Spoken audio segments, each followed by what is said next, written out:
Bonjour, je me réjouis aujourd'hui de venir vous partager la parole du Seigneur qui nous permet d'avancer, d'être encouragés. Il y a quelques jours, nous avons célébré Pâques, le Christ est ressuscité. Nous nous réjouissons tellement de cette grande bénédiction que Dieu donne à tous ceux qui croient en lui. Et je voudrais aujourd'hui partager la parole à ce sujet concernant la question du rideau qui est déchiré. Et comme vous savez bien, de ces jours, quand Jésus est mort sur la croix, il s'est passé beaucoup de phénomènes. Et beaucoup de ce qui s'est passé, il y a cette question du rideau qui était déchiré de haut en bas. Nous allons lire dans Matthieu chapitre 27 et nous trouvons là-bas, c'est verset 50 à 54, on trouve là-bas ce récit extraordinaire. Jésus meurt sur la croix et le rideau se déchire. Je vous fais lecture du texte de Matthieu chapitre 50, chapitre 27, pardon, 50 à 54. À ce moment, Jésus poussa de nouveau un grand cri et rendit l'esprit. Et voici qu'au moment, au même instant, le rideau du temple se déchira en deux, de haut en bas. La terre trembla, les rochers se fendirent. Les tombeaux s'ouvrirent et les corps de beaucoup d'hommes fidèles à Dieu qui étaient morts ressuscitèrent. Ils quittèrent leur tombeau et après la résurrection de Jésus, ils entraient dans la ville sainte où beaucoup de personnes les virent. En voyant les tremblements de terre et tout ce qui s'est passé, l'officier romain et les soldats qui gardaient Jésus furent saisis d'une épouvante et dirent, cet homme était vraiment le Fils de Dieu. Cet homme était vraiment le Fils de Dieu. Oui, Jésus meurt sur la croix, le rideau se déchire de haut en bas. Mystère extraordinaire. Or, là, il y avait, vous savez, dans le temple, il y avait des espaces particuliers, le lieu saint et le lieu très saint. Le lieu très saint était accessible une fois par an par le souverain sacrificateur. Mais il fallait que se prépare pour y entrer dedans. Mais pourquoi Dieu fait que ce jour-là, malgré tous ces événements qui se passent autour de la croix, mais ce qui est aussi important, cet endroit-là où l'homme peut accéder, tout homme. C'était réservé aux Lévites. Mais cette fois-ci, toutes les nations, tout ce qui croit en Jésus-Christ peut accéder dans le lieu très saint. Les lieux se déchirent. L'homme peut entrer. Ah, c'est extraordinaire. Trois choses à voir. Quand les rideaux se déchirent, nous avons accès à la sainteté de Dieu, dans sa présence. Nous avons accès à la parole de Dieu. L'arche de Dieu était là. La loi était là. L'arche éternelle où il y avait la loi, la parole de Dieu. Nous avons accès à la grâce de Dieu. Prenons d'abord cet accès à la présence divine. Ce qui est extraordinaire, nous accédons, Dieu ouvre, le Seigneur brise, déchire ses rideaux, nous entrons dans la sainte présence de Dieu. Nous faisons face toute notre vie chrétienne, depuis que nous sommes sortis du péché. Nous sommes enfants de Dieu, on fait face jour après jour à la sainteté divine. Notre Dieu est saint. Il s'est révélé à Moïse, le Dieu saint. Tu es saint car je suis saint. Et le croyant est une personne qui fait face à la sainteté. Le non-croyant ne sait pas c'est quoi la sainteté. Mais nous savons. La sainteté n'est pas quelque chose que nous révèle parce que c'est conditionnel. La sainteté de Dieu, c'est notre vie. Tu es converti, oui, tu as accédé à cette présence de la sainteté. Ça veut dire quoi, encore une fois, dans beaucoup de domaines, on peut dire aussi, c'est se déconnecter du monde. Qui dit la sainteté, c'est déconnecter de ce que le monde dit oui et Dieu dit non. Déconnecter de ce que les hommes approuvent, que Dieu n'approuve pas. Déconnecter le caractère de Dieu. Les hommes veulent, mais Dieu ne veut pas. C'était un champ vaste de déconnexion de tout ce qui n'est pas conforme à Dieu. C'est vrai qu'on ne fera pas du jour au lendemain, mais plutôt c'est progressif. Quand l'Esprit se nous éclaire, petit à petit, pas à pas, nous tendons vers ce statut du parfait du Christ dans la déconnexion progressive de tout ce qui ne confesse pas le nom du Seigneur, de ce qui ne va pas, qui n'est pas conforme au Seigneur. L'Esprit se travaille à ce niveau-là. Il nous convainc pour que nous gardons la sainteté. Oui, marchons dans la sainteté. Là qui fait la séparation totale avec le monde. Là où le monde se réjouit du mal, le chrétien a un langage, a une parole, a une position liée à la sainteté. Que la sainteté ne soit pas quelque chose qui va nous faire souffrir. Ah oui, mais d'une chose compliquée à faire. Non. Si nous sommes enfants de Dieu, elle est là. La sainteté est notre... Nous aspirons à être comme notre Père. Nous aspirons à être comme des seigneurs parce qu'il est saint. C'est vrai qu'on ne sera pas parfait, mais nous progressons vers lui. C'est génial. Voilà la grâce, le rideau qui est déchiré, ça nous amène. La présence de Dieu.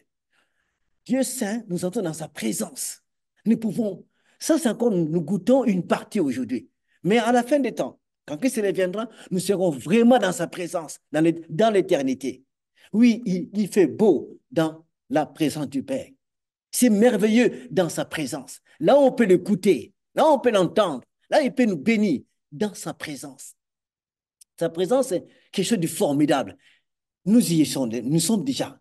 Les rideaux sont ouverts. Alors, vas-y, demeure dans cette présence-là, dans la sainteté.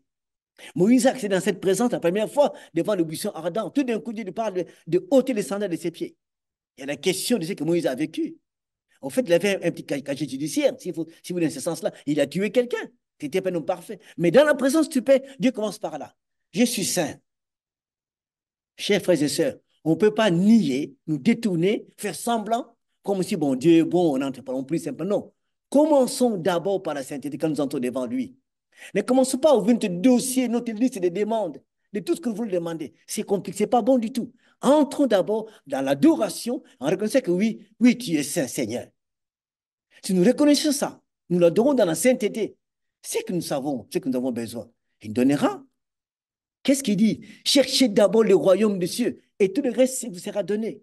Cherchez d'abord ce qui me concerne moi, sa sainteté et tout le reste viendra. Notre liste est tellement vaste et qui n'est pas exhaustive, qui est grande, une grande liste qui ne finit jamais de demandes. Il le sait déjà. Alors, entrons dans sa sainteté. Par sa grâce, la porte est ouverte maintenant. Deuxième chose, c'est aussi nous entrons dans, nous faisons face à la parole de Dieu, à ce que Dieu dit, à ce que Dieu veut, à ce que Dieu ordonne. C'est dans la parole. Les gens de l'Ancien Testament n'avaient qu'un seul testament, l'Ancien, avec la loi. Moïse a apporté la loi. Le Christ a apporté la grâce et la vérité. Nous, aujourd'hui, les chrétiens du Nouveau Testament, nous avons deux testaments avec nous. L'ancien et le nouveau. L'ancien annonce le nouveau confirme l'ancien. Et c'est magnifique pour nous. Mais à quoi c'est la parole de Dieu? La sainteté nous pousse à nous déconnecter du monde. La sainteté, la parole nous pousse à nous connecter avec Dieu. Des choses différentes. Déconnecter, éclairé par la sainteté, connecter, éclairé par la parole de Dieu. Quand nous arrivons par la parole de Dieu, nous nous connectons avec le Seigneur. Qu'est-ce que le Christ dit? Si nous sommes, lui c'est le sceptre, le sceptre du Seigneur, l'arbre pur, et nous sommes des branches, les sarments, attachés au sceptre, et nous portons des fruits quand nous sommes attachés à lui. Ça veut dire quoi? En étant attachés au Seigneur, connectés à lui, nous pouvons produire du fruit. Tu ne pourras jamais produire du fruit si tu n'es pas connecté à Dieu par sa parole. La parole de Dieu, elle nous façonne, elle nous transforme. Jésus dit, vous connaissez la vérité, et la vérité vous rendra libre. Oui, on peut être croyant, c'est vrai, tu crois au Seigneur, mais tu es esclave de quelque chose, d'un péché, d'une addiction que tu n'as jamais abandonné. Tu prétends, oui, je suis grand, je connais Jésus à longtemps, ok, c'est bien bon, mais ça continue à te ronger, à te détruire. Pourquoi ne pas te déconnecter et te connecter à la parole de Dieu, où tu verras des choses extraordinaires? Déconnecte-toi et connecte-toi progressivement. Le Seigneur a dit à Josué, il va conquérir un très grand territoire, le pays des Canaan. Qu'est-ce qu'il lui dit? Josué, qu'est ce livre de la loi? Qu'est cette parole que tu connais, que tu sais qui est là, que Moïse a apporté de ma part? Médite-le jour et nuit. Oh là là. Applique-le. Médite-le. Ne t'éloigne pas. Agis par rapport à ça. C'est alors que tu réussiras dans tes entreprises. Obéis à cette parole. Et Josué a réussi. Chers amis, si nous voulons voir des choses se réalisent dans notre vie, marchons selon la parole de Dieu. Cette parole-là, elle va nous façonner, elle va nous transformer, elle va nous rendre libres, va nous libérer de beaucoup de choses, mais c'est progressif. Souvent, quand on dit méditer la Bible, les chrétiens sont toujours lents. Ah oui, c'est compliqué, je n'ai pas le temps, ça me complique un peu, je suis trop occupé. C'est quoi cette réponse qu'on donne au Seigneur? C'est nous qui perdons.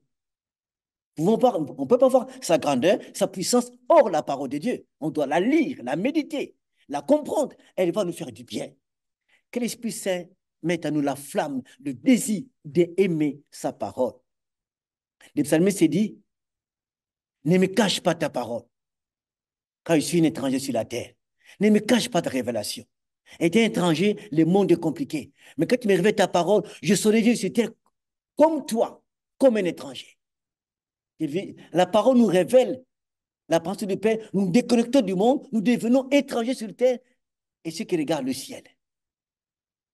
Connecte-toi à la parole de Dieu, jour après jour. Prends un bout de temps, goûte à la parole et tu verras. Les rideaux est déchiré. Troisième chose, la grâce. Oui, la grâce nous est accordée par la grâce, afin d'accéder à cet endroit qui a été réservé aux Lévites. Maintenant, tout le monde peut le lire, tout le monde peut accéder à ça. C'est quelque chose de magnifique. Tout le monde peut vivre ces merveilles-là.